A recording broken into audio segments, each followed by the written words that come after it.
Une embarcation de fortune transportant environ 80 migrants a coulé au large des côtes marocaines. Selon les autorités maliennes, au moins 69 personnes ont perdu la vie dans ce naufrage, parmi lesquels 25 étaient originaires du Mali. Ce bilan a été confirmé par le ministère malien des Maliens de l'extérieur, qui a également rapporté que seuls 11 survivants ont été secourus, dont 9 Maliens.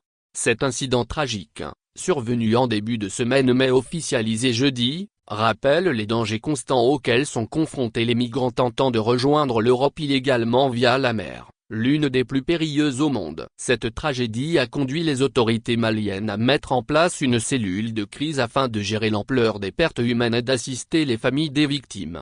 Les migrants qui prennent la mer depuis le Maroc font face à des conditions extrêmes, avec une mer agitée, des embarcations de fortune et un manque cruel de secours en cas de naufrage. Ce drame rappelle les risques permanents liés à cette migration dangereuse, souvent alimentée par des conditions de vie désastreuses dans les pays d'origine.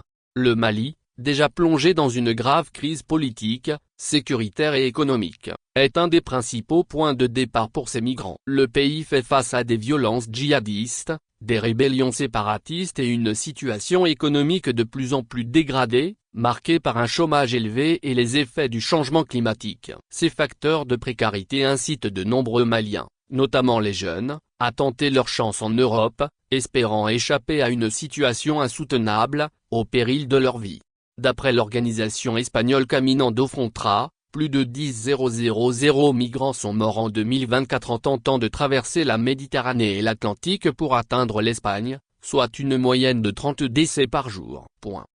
Actualité Afrique Société.